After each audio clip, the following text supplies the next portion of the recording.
बच्चों नमस्कार। हम लोग सीक्वेंस एंड सीरीज का चैप्टर पढ़ रहे हैं। उसमें हम लोगों ने अरिथमेटिक प्रोग्रेशन पढ़ा था।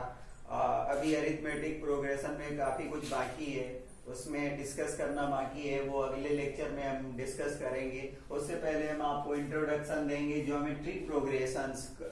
सीक्वेंस कोई भी है वो ज्योमेट्रिक प्रोग्रेशन में कब होगा उसके बारे में हम लोग डिस्कस करेंगे। तो आइए चलते हैं, हम लोग स्टार्ट करते हैं।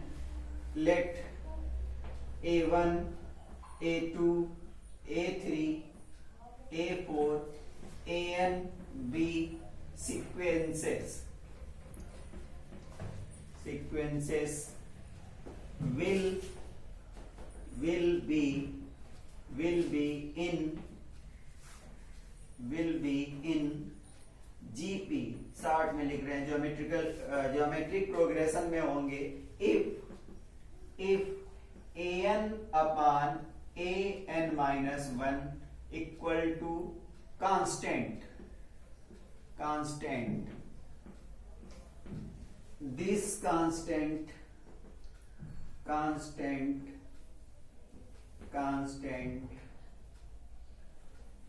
is called common ratio.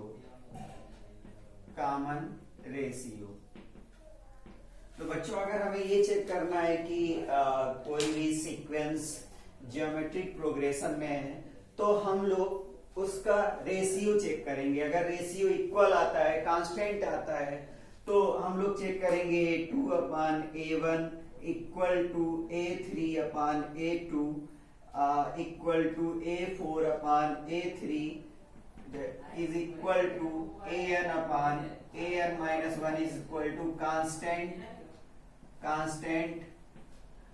is denoted by R. तो उसमें जो कांस्टेंट था, डिफरेंस था, उसको D से डिनोट कर रहे थे, और AP में डिफरेंस को D से डिनोट करते हैं और उसको कॉमन डिफरेंस बोलते हैं, और इसको कॉमन रेशियो बोलते हैं। R is called common ratio. तो सबसे पहली बात है कि यहाँ पर जो भी बात होगी वो डिवाइड करके होगी, और जो एपी में बात होती है वो डिफरेंस करके बात चलती है। तो इसमें डिवाइड करना होगा और चेक करना होगा कि सबका सेम आंसर आए। तो वो जो सीक्वेंसेस होंगे वो क्या होंगे, जीपी में होंगे। एक एग्जांपल लेते हैं। एग्जांपल है 4 minus 2 1 4 minus 2 1 minus 1/2 and so on। Check करना है कि ये जीपी में है कि नहीं है। तो हम लोग ये A1 A2 A3 A4 and so on ये टर्म्स हैं। अब हमें ये चेक करना है कि ये जीपी में है कि नहीं है। तो हम लोग चेक करेंगे -2 अपान 4, सेकेंड टर्म में फर्स्ट टर्म को डिवाइड करेंगे, थर्ड टर्म से सेकेंड टर्म को डिवाइड करेंगे, और -1/2 अपान 1 करेंगे। अब ये चेक करेंगे क्या इनका आंसर सेम आ रहा है। तो इसमें अगर हम लोगों ने चेक किया तो -1/2 आया, इसमें भी -1/2 आया, और 1 से किसी नंबर को डिवाइड करो तो सेम नंबर आता है, तो -1/2 आया। तो ये क्या है, ये रेशियो है। ये रेशियो, इसका कॉमन रेशियो कितना है, -1/2 आया। तो ये क्या है, हर बार सेम आ रहा है। अगर ये सेम आ रहा है तो इन जीपी, ये जो सीक्वेंस है वो जीपी में हुआ। तो हमें कोई सीक्वेंस दिया होगा और उसको चेक करना होगा कि वो जीपी में है। तो इसके लिए हम उसका रेशियो फाइंड करेंगे। एक सीक्वेंस से इस तरीके से A2 upon A1 A3 upon A2 A4 upon A3 AN upon AN minus 1। अगर ये रेशियो सेम आया तो उसको हम R बोल देंगे, और वो कांस्टेंट जो होगा वो कॉमन रेशियो कहलाएगा। ठीक है बच्चों। अब कोई भी सीक्वेंस दिया गया है उसका nth टर्म कैसे निकालेंगे।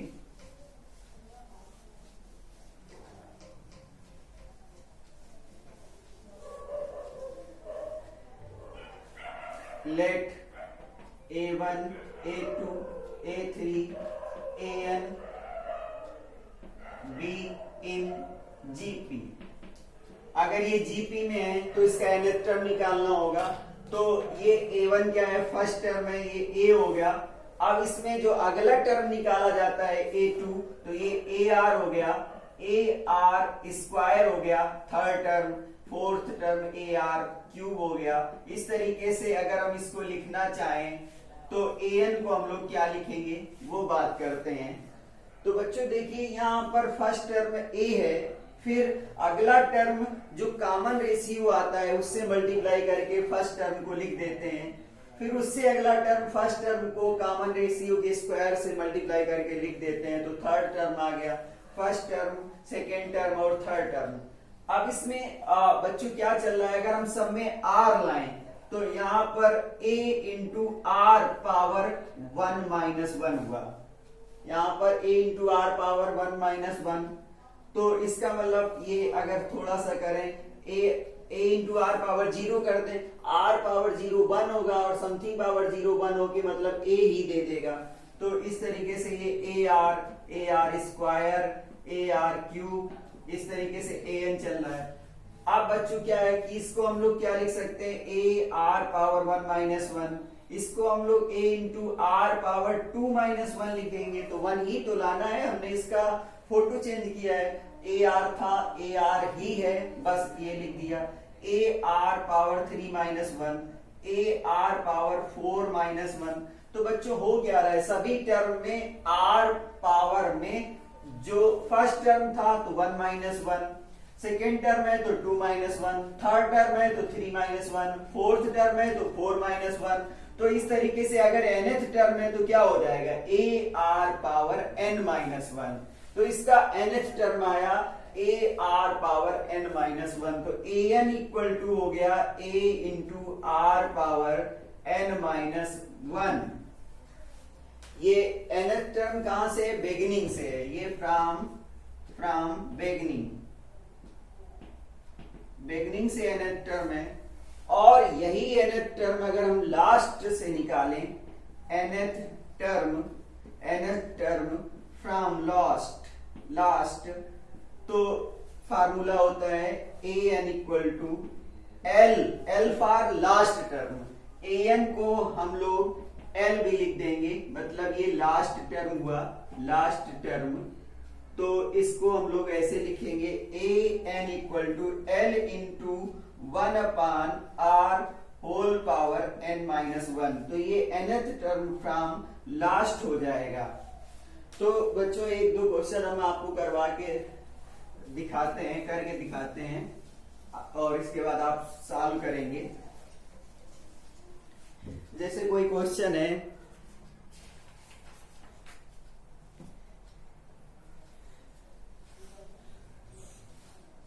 उन्होंने बोला find the 9th term of, find the 9th term of GP बोल दिया गया है, और ना बोले तब भी आप चेक कर सकते हैं। 1 4 16 64 इस तरीके से एक जीपी चल रही है, सीक्वेंस दिया गया है जो कि जीपी में है, आप चेक कर सकते हो। 4 अपान 1 4 आएगा, 16 अपान 4 4 आएगा, 64 अपान 16 4 आएगा, हर बार रेशियो सेम आया। तो इसका मतलब R चेक करना है तो R A2 अपान A1 करके भी निकाला जा सकता है, और कोई भी टर्म लेके उससे पहले वाले टर्म से डिवाइड कर दो, तो 4 अपान 1 मतलब हमें R की वैल्यू 4 मिल गई। अब हमें क्या करना है, इसका 9th टर्म निकालना है। तो 9th टर्म का मतलब A into are power n minus 1 का फार्मूला अप्लाई करेंगे। तो हमारे पास जो A है वो फर्स्ट टर्म है, वो 1 है। तो इस तरीके से इसमें 1 इंटू आर की वैल्यू 4 है, इंटू आर की वैल्यू 4 है, पावर n माइनस 1, और n की वैल्यू 9 है। 9th टर्म निकालना है तो 9 माइनस 1, तो 1 इंटू 4 पावर 8 हो गया। अब आप इसको कैलकुलेट करना चाहें तो कर दें, नहीं तो यही आंसर हो गया। तो इस तरीके से कोई भी nth term, 9th term, 14th term जो भी निकालना हो हम लोग निकाल सकते हैं। और तो इस तरीके से एक सीरीज दी गई है, उसका nth टर्म फ्रॉम एंड निकालना है। Find fourth term from end, fourth term of GP from end, and से इसका फोर्थ टर्म निकालना है और वो जीपी जो है वो 2/27, 2/27, 2/9, 2/9 और 2/3, 2/3 डॉट डॉट डॉट 162। बच्चों क्वेश्चन ये दो तरीके से पूछा जा सकता था कि अगर इसका लास्ट टर्म ना दिया गया होता तो पहले हम लास्ट टर्म निकालते, an निकालते। इसमें लास्ट टर्म दिया गया है तो इसमें क्या क्या दिया गया है, a दिया गया है 2/27 और हमें l दिया गया है 162। अब हमें r निकालना है तो 2/9 में डिवाइड कर देंगे, 2/27 से इसको डिवाइड कर दिया तो 2/9 मल्टीप्लाई 27/2 हो गया, 2 से 2 कैंसिल हो गया तो ये r की वैल्यू 3 आ गई। अब हमें फोर्थ टर्म फ्रॉम लास्ट निकालना था तो l into 1/r whole power n-1 करेंगे। l की वैल्यू 162 है इंटू 1/r की वैल्यू 3 है और होल पावर 4-1 हो जाएगा। 162 इंटू 1/3 पावर 3 हो जाएगा तो 162 इंटू 1/27 हो जाएगा। अब इसमें अगर ये डिवाइड हो रहा है तो डिवाइड कर दो तो 9 1 जा 9 और 18 टाइम डिवाइड होगा ये और अपॉन 3 तो इसका आंसर 6 आ जाएगा।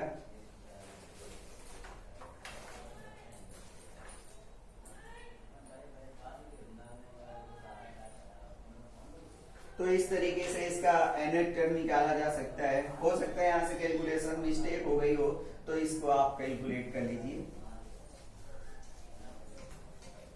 तो इस तरीके से nth टर्म निकाल सकते हैं। और अगर कोई सीरीज दी गई है s, उसका जीपी का सम भी निकाल सकते हैं। s sum of n terms, sum of n terms of GP, sum of n terms of GP, a plus A R first term, second term, third term.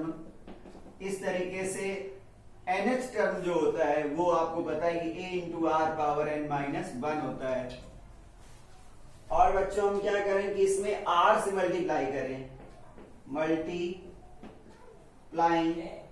Multiplying by r in both sides, r से multiply करें, rs equal to ar plus ar square plus ar cube up to, जब इसमें r से multiply करेंगे तो ar power n हो जाएगा। अब इसमें सेकेंड से फर्स्ट को या फर्स्ट से सेकेंड को माइनस कर दें,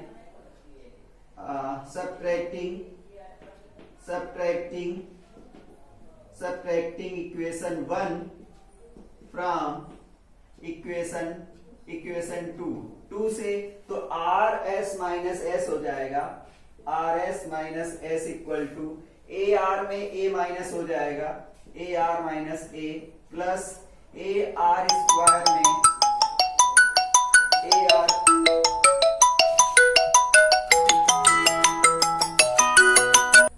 ए आर स्क्वायर में ए आर माइनस हो जाएगा प्लस इस तरीके से ए आर क्यूब में ए आर स्क्वायर माइनस हो जाएगा।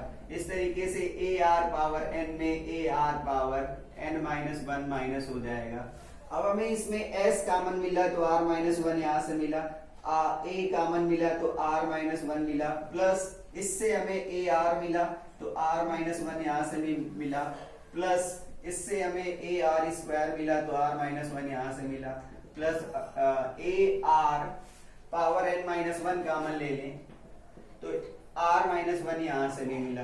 कुल मिला के हमें r -1 कॉमन मिला तो s इक्वल टू 1/r -1 ये आया।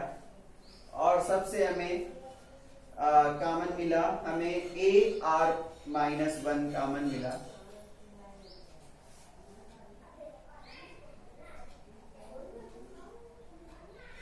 ए आर पावर हमने इसको सब्ट्रैक्ट किया है, इसको सब्ट्रैक्ट किया है तो ये मिला हमें यहाँ पर ए आर माइनस 1 कॉमन मिला, इसमें भी ए आर माइनस 1 कॉमन मिला। तो इस तरीके से ये बचेगा यहाँ पर 1 प्लस आर स्क्वायर। तो यहाँ पर a into r minus 1 common मिला, तो इस तरीके से बचेगा 1 plus r square plus dot dot dot r power n minus 1 मिला। इस तरीके से ये मिला। और जब इसको हम लोग कैलकुलेट करेंगे तो s इक्वल टू हमें मिलेगा a इंटू इसको जब हम ऐड करेंगे तो a into are power n minus 1 upon r minus 1। तो ये सम ऑफ n टर्म्स का फार्मूला हो जाएगा Sn इक्वल टू। तो एक तरीका ये है, जब r ये फार्मूला r ग्रेटर देन 1 होगा तो हम लोग ये फार्मूला अप्लाई कर सकते हैं।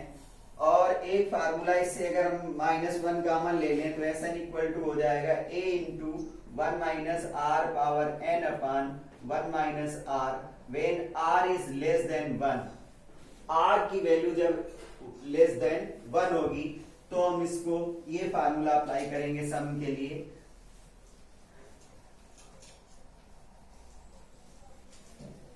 एक फार्मूला होता है सम जब when r is equal to 1, when r equal to 1 मतलब s equal to a plus A R square A R power n minus 1 लिया था, और इसमें r इक्वल टू 1 पुट कर दे तो s इक्वल टू हो जाएगा a, r की वैल्यू 1 तो a फिर आ जाएगा, फिर a आ जाएगा, फिर a आ जाएगा। तो ये अप टू n टर्म्स यहाँ पर r चल रहा है, तो n टर्म्स a चल रहा है। अगर 5 बार 5 टाइम 1 ऐड करें तो 1 प्लस 1 प्लस 1 मतलब 1 इंटू 5 आया। तो ये n टाइम a ऐड कर रहे हैं तो s equal to n a हो जाएगा। तो sum of n terms of GP when r is equal to 1 na हो जाएगा। तो 3 फार्मूले ये यूज होते हैं। और जब s equal to a plus A R square इस तरीके से इनफाइनाइट तक चले तो Sn इक्वल टू होता है a upon 1 minus r. Sum of infinite term का जो सम होता है वो s infinite equal to a upon 1 minus r. तो बच्चों इस तरीके से नोट बनाइए और कुछ क्वेश्चंस हम आपको देंगे वो सॉल्व करें। Thank you, have a nice day.